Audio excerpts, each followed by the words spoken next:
I think it's time, so maybe we can begin and leave time maybe for some questions and discussion. Delighted to see you, and my discussion, as you know, is about character, competence, and authority. And what does that really mean?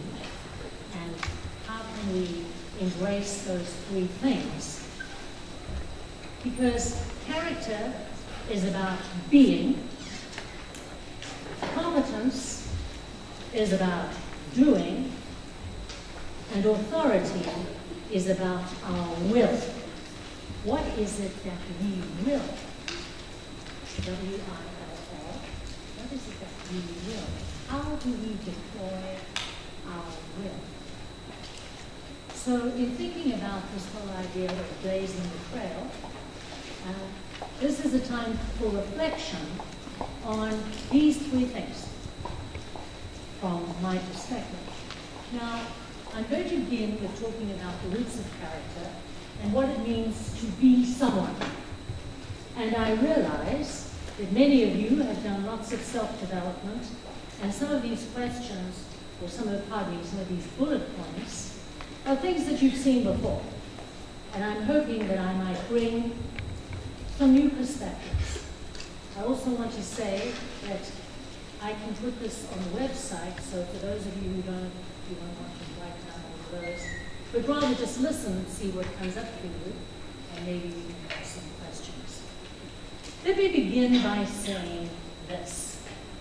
And by the way, this is a very, very serious presentation. It gets to the heart of the matter. Let me just say this, that no matter what perspective one takes, from a sociological viewpoint, from an anthropological viewpoint, from a theological viewpoint, from a biological viewpoint, any perspective about the human condition, there is one thing that we are innately called to do, or asked to do, and that is to evolve. So the gift of our lives and the gift of our consciousness and the gift of our ability to care and be compassionate and think and work things out, and that gift has a responsibility. And that's something that no matter how long we live, we should never forget. And the responsibility is to evolve, to grow, to develop. And the thing, of course, for each one of us, we need to do it our own way, our most authentic way.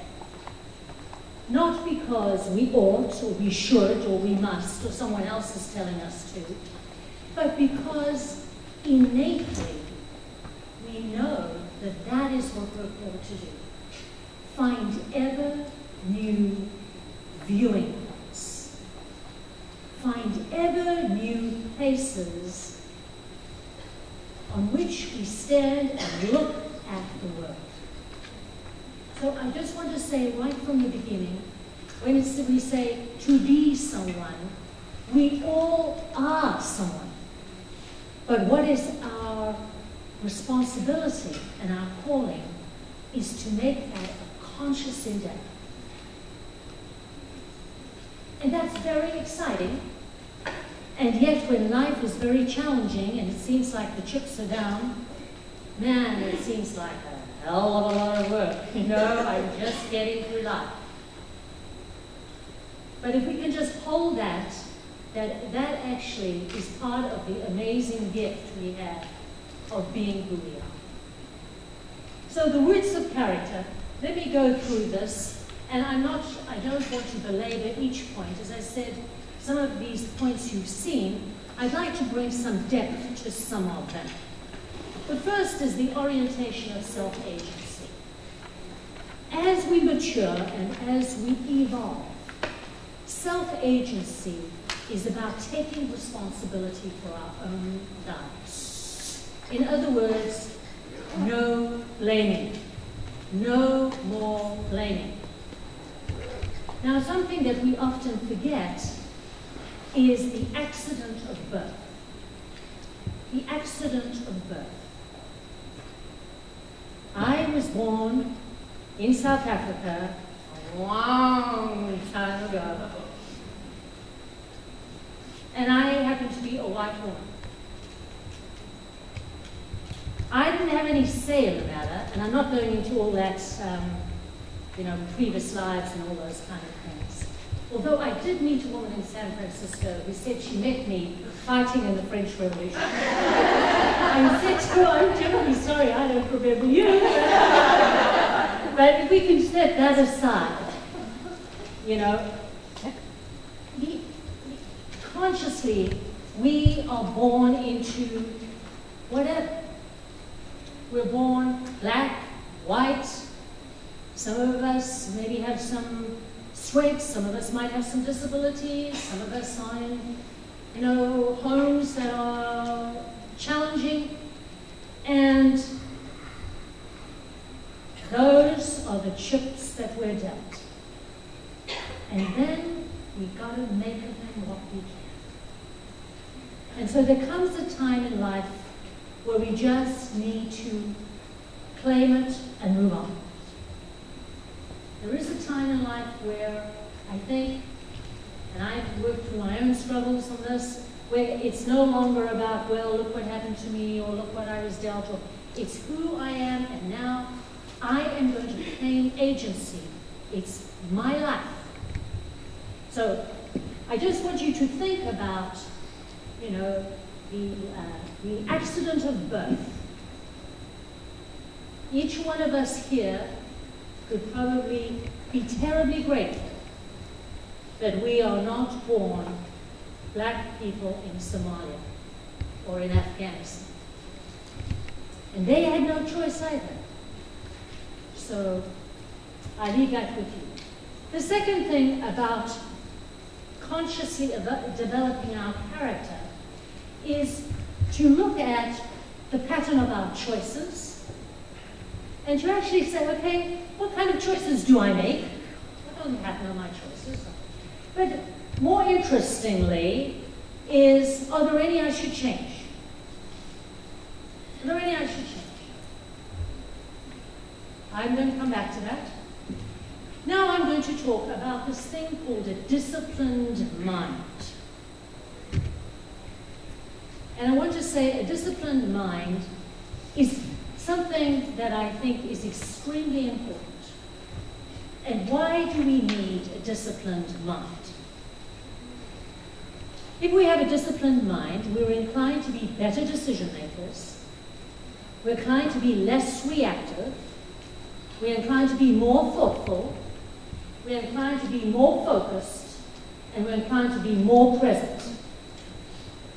Now, I'm curious, how many of you here do yoga? Yeah. How many of you want to do yoga? I can go to a couple. Now, let me just say, and I'm sure some of you know this, but I would like to just remind us, what is yoga? Yoga was something that came up by the Indian culture many hundreds of years ago, thousands of years ago. And what it is, yoga means to yoke or unite. Now the question is, unite what? Now, in our Western culture, we have come, many of us have come to see yoga as a place where you go at 9 o'clock on a Saturday morning with your mat and your new Spanx pants, and you contort yourself and cuff and pants, and then you go and have a latte afterwards and you say, what a wonderful yoga session. But you see, the whole idea behind yoga, and I am talking about the mind, is that our mind, for those of you who meditate, know is what we call like a monkey. It's always jumping. Or, as people refer to, it is a wild horse. Now, the idea behind yoga is if you think about a pond, and you think about the wind rippling over the top of the pond, you cannot really see what's in the pond. Isn't that true? Because you've got the ripple, and whatever you look at down below looks kind of broken or contorted. But it's only on an absolutely still day. Have you ever had those beautiful still days where you see the amazing reflection of the clouds and the trees, and you look into the water, and everything looks crystal clear, and that's one of your beautiful moments? That, my friends, is yoga. That is the purpose of yoga. And the Indians were very clever. They said, we have got to learn about the true depths of who we are. And that's why they use the analogy of the pond. Because as much as our mind is a great attribute, it keeps us from seeing the depth of who we are. So when we do yoga and we put our legs around our neck and do all kinds of things, that's only one. The idea is to stop the spontaneous jumping of the mind. Why? Because the disciplined mind puts us in better touch with who we really are. So the Indians, they didn't say you just had to do physical yoga. There were all kinds of yoga. That's why they have ritual yoga, chanting. But the whole intention is to stop that monkey mind. So remember, you've got a monkey up there jumping around, and you've got to control it. And it makes you a better person because you can be more present to yourself. Let me move on to another phrase used by the Buddhists, which is called bare attention. Have you ever taken enough time to think about that what you think is not you? When you say, I think, who's the I? I feel. Who's the I? I'm mad as a snake. Who's the I? One of the really powerful things which meditation, I'm a great believer in, helps, but just even taking time out, is actually thinking about who is the I? I am not my thoughts. I am not my feelings. So who am I? I mean, have you ever thought about it? You must have. You have, because you come out of a meeting, I bet you, and you said, why did I say that? Why did I lose it? How are you doing? And you're realizing that there is a dichotomy between who you really are and your feelings and thoughts and emotions. Now, bare attention is what the Buddhists refer to as being more and more frequently conscious of the split. So I'm walking down the road, and I'm currently, not me, you are doing your little thingamajiggy, that little thingamajiggy, you're crashing into everybody else. And of course you're missing everybody else, the blind man and the mangy dog. But their attention is actually taking time to objectively look at your own behavior, as if you were an outsider, as if you were that very stern, horrible Annabel watching you walk down the road with your BlackBerry. Oh no, BlackBerry's gone bust. Who's the new one? iPad, iPhone, whatever. Okay? Bare attention. We're talking about personal evolution. Personal evolution is inner work. It is finding out what lies at the bottom of your heart. And only you can find it. And the last one is principled decision making. I don't want to spend too much time on that, but are you someone who actually has some principles that you stick to? Or is everything depends? It depends. Well, shall we shoot somebody? Well, it depends. You know. Should we fire the whole thing? Well, it depends. Anything depends. Are you that kind of a person? Or you have somebody, are you someone that has some principles that anchor you? Can you, at the end of the week, say, you know what? This week, I actually lived some principles. I'm still talking about the inner work. Self-acceptance, I'm sure you've heard about that. Now, of course, you're never going to be able to accept yourself if you don't know who you are. Now, one thing I just do want to say that really, you get to learn a lot about me. I do have a lot of sort of little quirks. But one thing that really does get me is when people say, well, I'm moody in the morning. That's me. Well, I don't care if that's you. Get over it. Because you're moody in the morning doesn't mean you have to spoil my morning. Self-acceptance isn't, well, you know, I can't do this, or too bad, or self-acceptance is far more complex than that. Self-acceptance is, yes, saying, well, I understand my limited capacity. I am never going to be able to, well, I shouldn't tell you what I'll never be able to do, but there are a lot of things I will never be able to do, and I can admit to those, but self-acceptance is looking at those things in which I have capacity to grow and develop. And one of those things is not just to say, well, this is me. I actually know myself. This is me. Get over it. That is not self-acceptance. That is not evolution. That's just being a pain in the you-know-what. So, sorry, let me just go back. Self-esteem. I want to talk a little bit about this. A lot of us have struggles with self-esteem. And some of that is because of our socialization. You know, we are socialized to clean the bathroom and cook, and particularly maybe some who come from my era, where if a woman got educated, you know, she became a nurse, a teacher, a secretarial assistant or something. But I want to talk about something more complex than that. Self-esteem.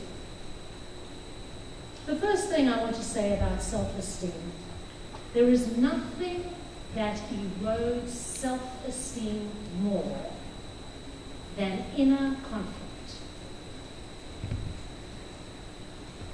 Now, what do I mean by inner conflict? I mean that I would suggest that nearly all of us struggle with serving more than one master. And there was a very well-known man who said, you can never serve two masters. You will either love one or hate the other, or you will not be able to serve either of them. Now you're thinking, what is she talking about? Inner conflict is our struggle to serve more than one master. Now, what are the masters we have in our lives? Money. Will I have enough money? Will I have enough for my 401k? How can I keep my boss happy so that I don't get fired? That's a master. Will I be safe? That's a master. How will I appease my family or my loved one? That's a master. How will I be happy? That's a master. How many masters can we serve? Truly, only one. But that's hard, isn't it? But that inner conflict is what erodes our power, because we're torn. When is the time when we feel most powerful, when we feel most wonderful, when we're not in conflict? When we're sitting and looking at that moment we're looking at that beautiful plant. Those moments when we're making beautiful love. Those moments when we're playing the piano better than we've ever played it before. Those moments of flow. Inner conflict is an enormous pull and makes very difficult around self-esteem. So I'm just inviting you, and I don't have answers, but I'm inviting you to more consciously have a look at which masters do you serve? And how do you serve? And how do you hold that? The second thing I want to mention is, in my PhD research, I interviewed something like 100 women who were senior executives and who made a lot of money and were in charge of a lot of money and a lot of people. And my research question was around ethics. What are the major ethical challenges you face? Was the research question. And the answer that came up overwhelmingly is how to use my power. How to use my power so that I don't disempower myself. What do you think about that? How do I use my power so that I don't disempower myself? When do I disempower myself? When I say, I don't agree. I don't think you should fire all those people. I don't think you should dump your waste in the Mumbai Bay. I don't think you should.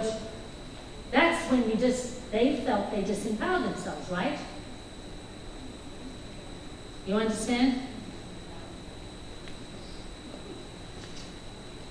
Now, what made them feel powerful was the very system that disempowered them. So let me put it to you. How many of you, and I'm not asking you to put up your hands, I'm not asking you to, how many of you feel frustrated, irritated, would love to get out of your job, retire, start a garden, I don't know, play the trombone, do something different. But you're afraid because your job gives you your identity. That is cognitive dissonance, and that is bad for self-esteem. Does that make sense? But you see, we live it. The more we live those illusions, that veil in front of our holy faces, the more it erodes us. And I don't have answers, but the first thing I can tell you is character development, is looking at it and trying to work with it, and moving a little bit to shift.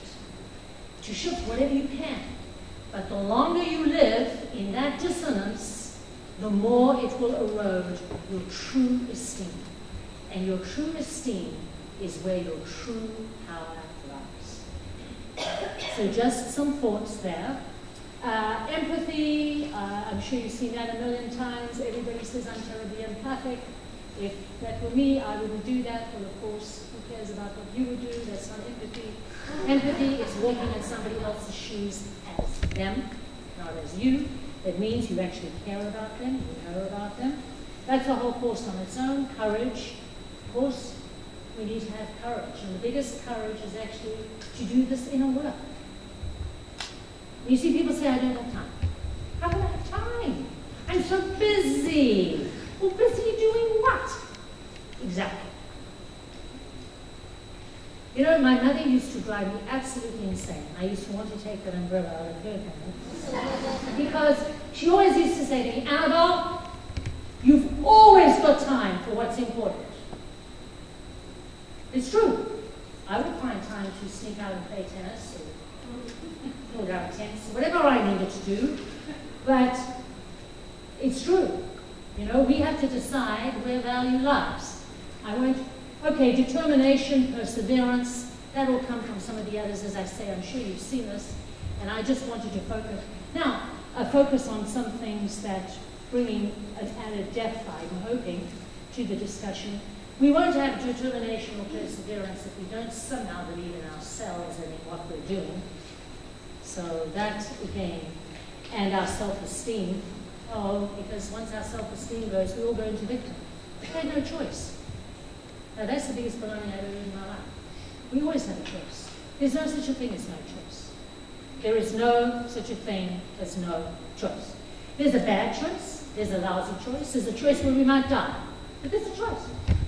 Yes. If I take that choice, I might die. Okay, die. I mean, what's so bad about that? You don't have to worry afterwards, right?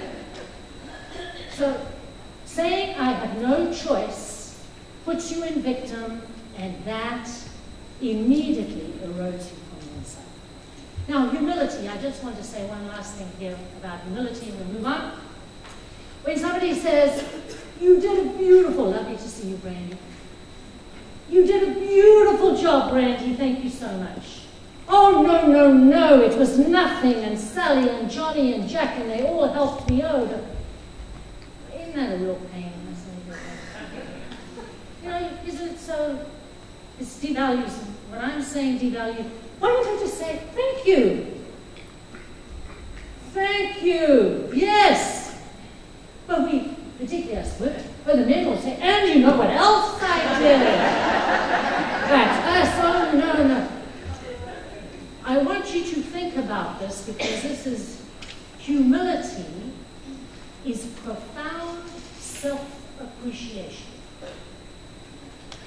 Humility is profound self-appreciation. When I really appreciate myself, I know my strengths, I know my failings, I know my blind spots. I think I know some of my blind spots. I know what I'm working on. Humility is profound self-appreciation. And when we say, gosh, isn't that a humble person? What we're really saying is that person really gets themselves. So, can you get yourself? Now, how does character manifest itself?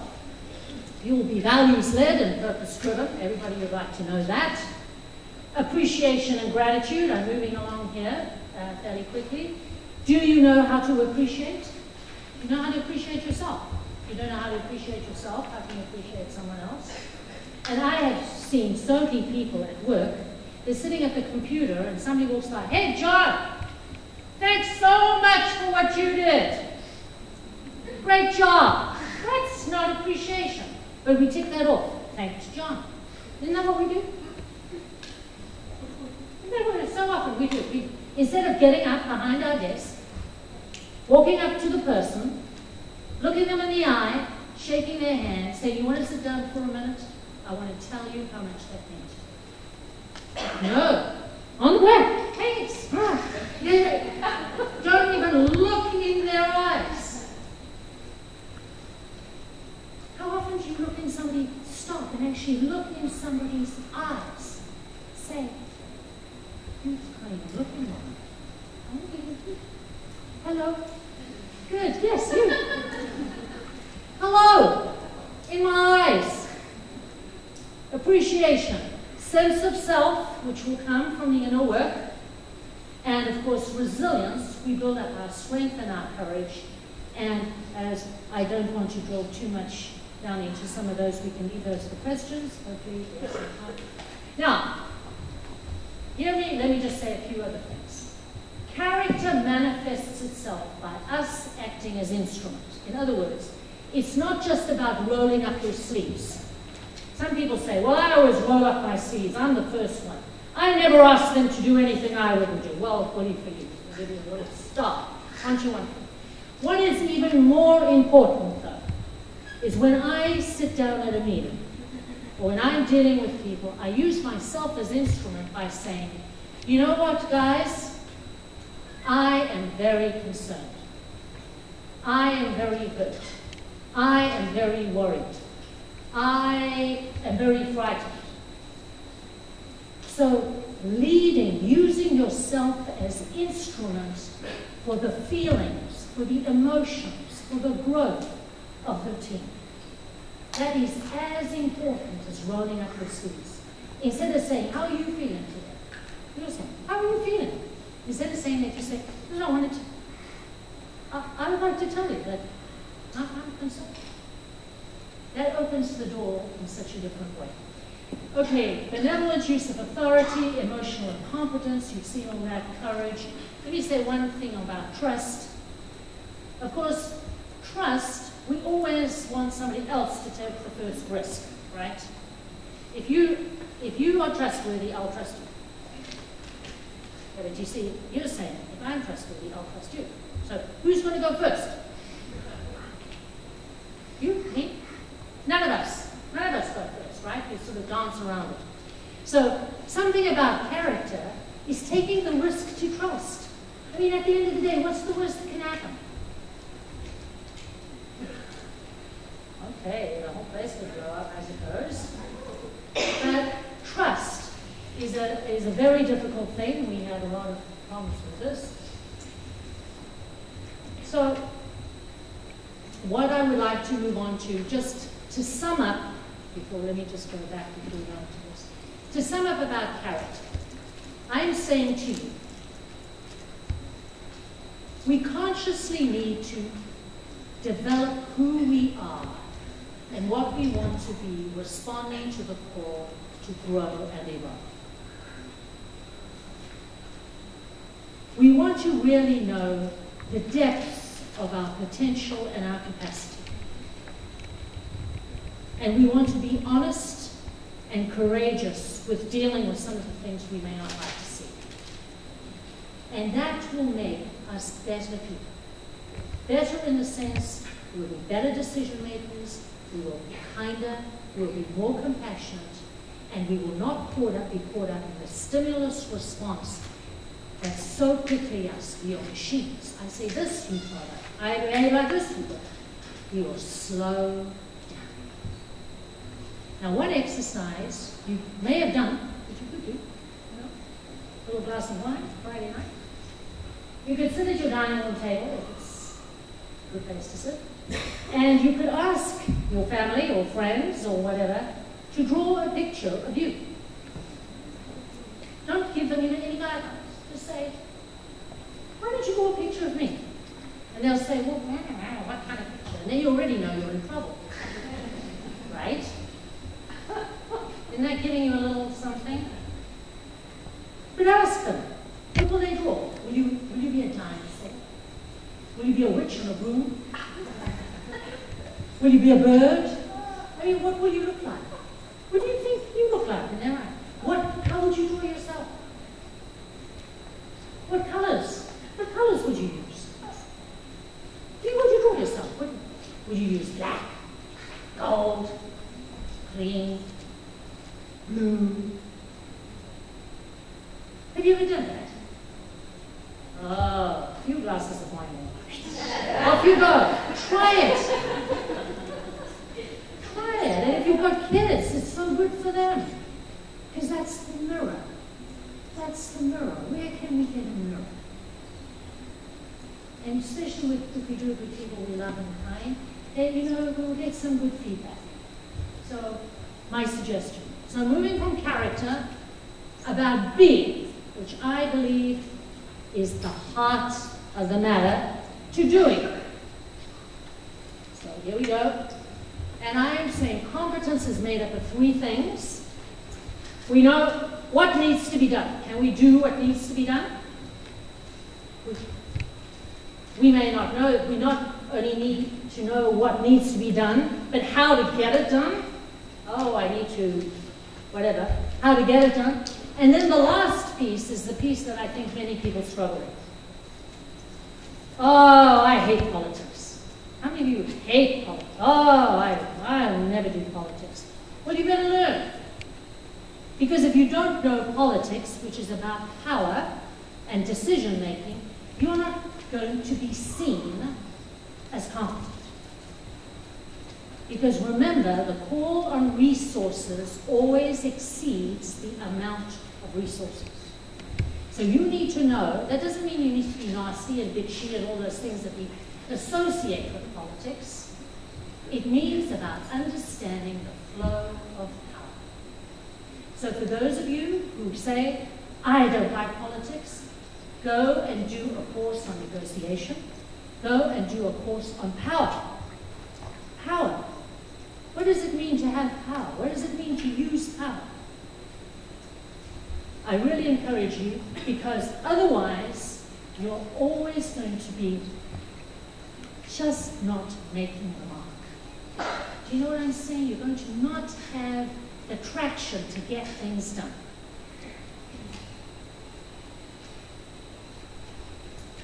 All right. Now, I want to tell you, I hope you all got a piece of paper. I want to tell you a story, quick story. All right? Okay. So when I was a young woman, many years ago, I had a business in which I used to develop artificial intelligence systems. So that sounds grand. It's really decision support. And what I did for 8 years is I would sit with experts and I would try to learn their rules of thumb for making decisions. In other words, what I was trying to do is, in developing an artificial intelligence system, I was trying to replicate the decision-making skills of an expert. So that instead of phoning up the expert, you could go to the machine and say, what it was, let's say, lending money. I did this for banks. Should we lend money to this lady? And it would ask, just like I would ask the question, is she educated? Does she have a good track record? Does she have money in the bank? Does she know the bank manager? All these kind of questions, right? And I did that. It was fascinating because I had to try and get at the heart of the decision tree. And what was really interesting to me is very few experts can tell you their decision tree. They'll go back to, well, it depends. Now, the number of trees that you can build are enormous. So what I'd like you to do is, if you have a piece of paper, I would like you to imagine you are going to look at a number of combinations of, let's say, you're going to hire somebody. And you're going to use 3 criteria. Good references, good education, and experience. So you can put those 3 at the top, and then the answer can be yes or no. We'll keep it really, really simple. Yes, they're good, yes. So you could have yes, yes, yes, yes, no. You got it? All right. Mathematicians. Any mathematicians here? How many combinations of if this and this and that and that, hire. If this and this and not that, do not hire. How many combinations? Any mathematicians here? 1, 8. Nope. No mathematicians. So we've got 3 criteria and we've got 2 alternatives. How many combinations do you think? This is the kind of thing I used to do. That's what made me so strong. No? I mean, if you sat and you did what is known as a truth table, how many combinations would you have? Nobody taking mathematics? I should have put mathematics on my slide. Oh dear, dear, dear, dear, dear. No engineer, well, engineers actually, they're just build bridges. No? I mean,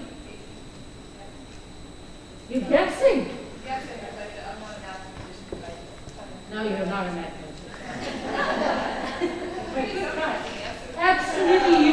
started. You started. Good for you. Okay, shall I help you out? Yes. 2 to the 3. 2 to the power of 3. Which is how many? 2 times 2 times 2? 8. 8 combinations. Yes? You would have yes, yes, yes, yes, yes, no, yes, no, yes, no, no, no, no, yes, yes, blah, blah, blah. 8 combinations. Now imagine we'll add one more criteria. So we had references, education, and experience. Good looks. So now we got 2 to the 4. So now how many have we got? 16. Oh, wait, you learn fast, that's helpful. And now let's say we're going to have yes, no, maybe. Or get more information. So we've got 3. Now we've got 3 to the 4. Ah, how many combinations have we got now? 3 times 3 times 3, 81. Okay. How many of you are HR people here? Would you hiring? Do you think, now in the HR world or in any hiring, we normally have more than 4 criteria, don't we? We'll have all kinds of other criteria. And we have more than just yes, no, maybe. We have yes, no, look for more information. So we could have 7 alternatives with 30 criteria. Did they go to Yale?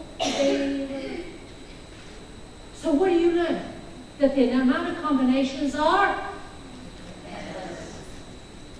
Well, yes. That's what we call combinatorial explosion. Very nice word. So, do you think in your very busy HR departments, they are sitting behind their desk going, yes, yes, yes, yes, no, yes, yes, no, no, 81 times? Or 9,642 times? So what are they doing?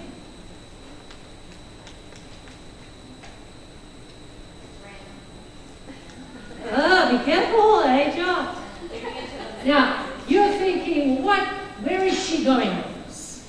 Unless some of you are. Maybe some of you know where I'm going. How many of you play the piano?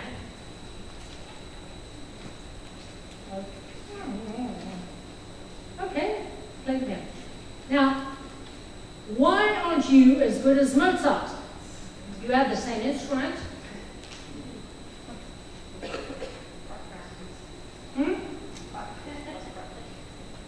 So, let me explain to you. Decision making is influenced by timing, sequence, and use of combinations. I go to the doctor, I say, got a stomachache. The first thing he will know, he'll look in my eyes, maybe nowadays they don't look anywhere, they just look in the computer, but some days, but they'll know, the first question is, when did you last eat? Timing. I'll say, this morning. Then they'll say, maybe they'll say, what did you eat? Sequence. If I said I didn't eat anything, they wouldn't ask me what I ate, right? They would have to find something else. And then use of combinations. If this and this and that, maybe it is appendix. If this and that, everybody following? So mastery is timing, sequence, and use of combinations. Do you think Mozart sat down? How many keys are there on the piano? 81. No, 88. I think what? Do you think Mozart sat with 88 keys and 88 and said yes, yes, no? No. So mastery, you see, what happens to us in our lives is we, over time, we come to select certain of those yes, yes, no's across the multitude of options. Isn't that, do you understand what I'm saying? That's what we do. We take a shortcut. Right? Isn't it? We never look at all of the old options. We suddenly say, I know if it's this and that, and I don't go anywhere else. But you see, that's where we're limited. Because there's somewhere else where maybe we should go. Maybe, and that's why Google and Yahoo, they play games all the time. Why? Is because they're trying to find the options that are on the limit of our usual trail. You following me? Yeah. Now, how do we improve our trail? You see, because to be competent means to follow pretty much what everybody else's trail is. But to be a real master means someone who can go outside of those normal combinations. Or we can change our timing, sequence, and use of combinations. So in your own lives, you could think about, what if every morning I get up and the first thing I do is I have my orange juice and then I dress and then I... What if you changed it around? You changed the combination. Or when you go to work, you switch on your computer and then you read your email and then you do always the same timing sequence. What if you switched it around? What could you learn? Where I'm going with this is, in our world today, if you're just going to be competent and you just know about standard operating procedures, tomorrow the computer will take you over. Your job will become computerized. What makes us, and what we have a capacity for, is mastery. New combinations, new creativity. How do we do that? Malcolm Gladwell says in Blink, well, first of all, you need your basic 10,000 hours. Anybody read Blink? I know you don't do that, but 10,000 hours. So you get the basic, and that's where I'm going to now. Mastery is more than just straight intelligence, more than spontaneous wisdom. It's when our intuition takes us and we say, we intuitively know something new or different can happen. And that's got to be the goal. Now, intuition, a lot of people think that's just my gut, or my gut feeling, and we don't play. I don't mean that kind of it, although we're heading that way.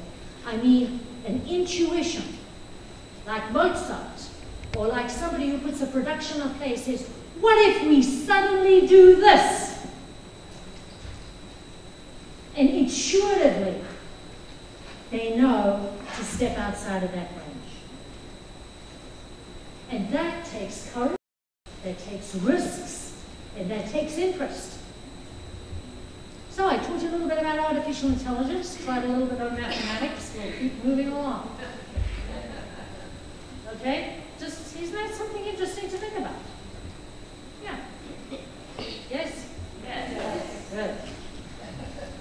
Okay, mastery is moving from intelligence to spontaneous thought to deep intuition of new paths, new ideas, new applications, new possibilities. Mastery is about understanding the why. So anybody says, why are you doing that? And you say, I don't know, the boss told me why. I'd suggest jump at the train. Horizon and context, understanding the context, the horizon. Again, I'm moving along here because in the interest of time. The eagle and the ant. If you want to really do well in your business, you need to be able to be the eagle, see conceptually, and be able to do the detail, and know when to be where. Some people are always in the weeds, and you want to say, some people are always 40,000 foot, and then they're expecting you to execute the impossible. How can you be between the two? It's about our capacities. Adaptability is our ability to change. If you are not moving towards mastery, you will cling to competence and you will not be a good change agent. Mastery lies in the risk new timing, new sequence, new combinations. And integrity doesn't just mean honesty, it means looking at the whole. It means being cohesive. All right, so I recognize I'm going to go through them. We're now moving. 3 things we need. Character, the desire to move towards mastery, and an understanding of authority. There was a very famous man called Max Weber who was a sociologist, and he studied authority. And he studied the trend from tribalism to what he called bureaucracy, which is legal rational. And it's really very interesting. And I put this up here because you can think about where are you and what type of business are you in. Are you in a business where leadership is about charisma? Are you in a business that's a family type of business or a business that's very class-oriented? Are you in a business that's a bureaucracy? What are the types of rulers? What is the position? Look at charisma, dynamic personality. What legitimizes these people? Popularity, norms, or belief in the rules? Where is the loyalty? What kind of style? What keeps the cohesion? Where are the leaders? So if we look at authority, according to Max Weber, there are these 3 types of things. Now the question is, what type of leader are you? Are you a charismatic leader? Are you someone who's a leader that clings or is very much caught up in the traditional class? Or are you someone who believes in bureaucracy, moving up, knowing the rules, getting more power? What are you? Now, each one of these, of course, are vulnerable. If you're charismatic, what happens? You know, times change and people say, oh, we don't want Michael Jackson anymore, we want somebody else. You know, charisma is not, oh, you get a little old, like me. You know, you're not so charismatic anymore. So maybe you get better, right? And then traditional, the family class, you know, growth always challenges that. And then we've got a bureaucracy where everybody's in fragmented roles. So I'm talking about authority, and I'm talking about it in this way. But what I'm most interested in, for your sake, is that there are 2 types of authority. There's formal authority and informal authority. Formal authority is attached to role, is always on loan, so you could lose it tomorrow. You haven't got your job tomorrow, you don't have your authority tomorrow, right? Come on. Yesterday, you were telling 10,000 people what to do, or 5 people what to do. Today, you can hardly tell yourself what to do. You tell yourself what to do. So it's assigned. Informal authority, charisma given, can be taken away. Competence, I'll give you power as long as you can answer my questions. Once you can't answer my questions anymore, I'm over to Jack in the next stops. Character gives you some kind of inherent power, but none of these are sufficient. You need all 3. You need the triangle. Being, doing, and will. So let me finish by saying this. Authority comes out of hierarchy. And hierarchy means sacred order. So the first thing that I'd like to encourage you is to believe in the positive aspects of authority. Many of us don't. We don't like authority because authority means the power to command obedience. And I don't want anybody to have power over me to command my obedience. Also, many of us have been horribly abused by power, by authority, and so we have an inherent dislike for authority. Many of us are afraid of our own authority. Oh, I don't want all that power. Oh, not me. Well, that's a pity, because authority and power, if used well, are sacred. They come out of hierarchy, which is an inherent dynamism of the world. Authority should flow down and up. That's how the world works, down and up. You think about your own body, your head, your heart, down and up. So authority has got to be seen as a two-way process. But what's most important about authority is the purpose for which you're going to use it. And it's that purpose which gives it its power. The purpose for which you are going to use your authority gives it its power. And what do you think the purpose should be? What do you think, if you are given authority, power, or you have power, because you're charismatic, or because you're, what should be the purpose, the ultimate purpose of authority? What is that? Common good. Wonderful. Wonderful. There is only one true purpose for authority, and that is to advance goodness. There's only one true purpose and source of true power, and that is to advance goodness. And what do we mean by advance goodness? It's not just the common good, it is about advancing flourishing, advancing harmony, advancing life, being in tune with reality, building connection, holding relationship. That is the true power of authority. Once authority is not used in that way, its true source will always be diluted, because the sacred flow will be disturbed. Anything, any source that is in any way corrupted is never sustainable. And so I want to leave you, I want you just to think about that. For you, wherever going, you want authority, you want a power. There's only one purpose, though. You can say, well, it's to help with the merger. Well, the merger will never be a good merger unless it inherently has the dynamics of advancing goodness.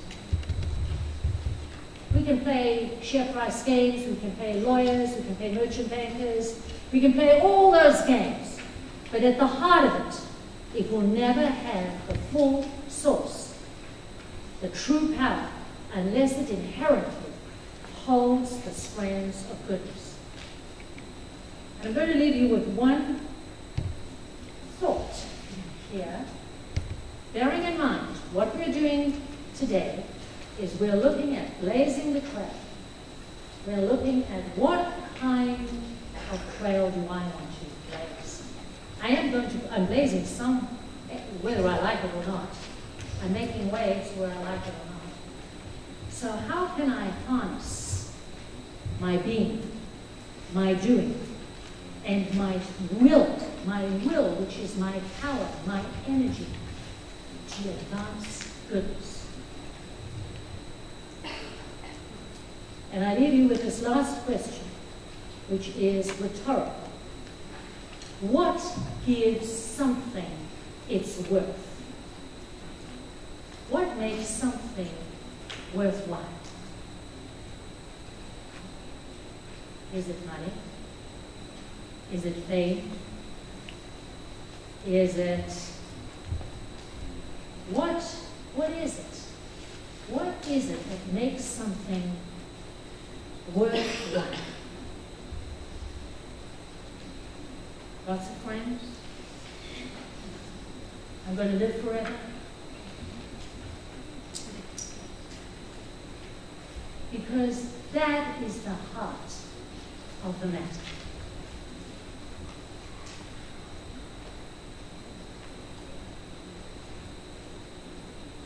Do you understand? The heart of the matter of being, doing, and your will is where you find the source of worth.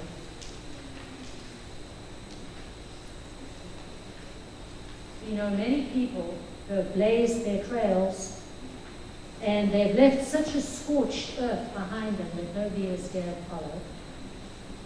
We know many people who have blazed their trails and have immolated themselves on their own flames. We know many people who have blazed the trails, and the trails have led to hell. Our history books are full of it. So the only thing that really matters is what is the purpose and what is the source of that. We each have to find our hearts. That's in part 2.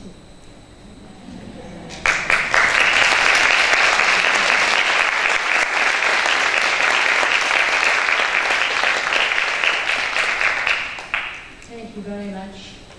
As always, I love being with you. I hope that there were some interesting insights. I will have the slides on the website. And if you're looking for a course in the fall, why not now? Enjoy the rest of your day.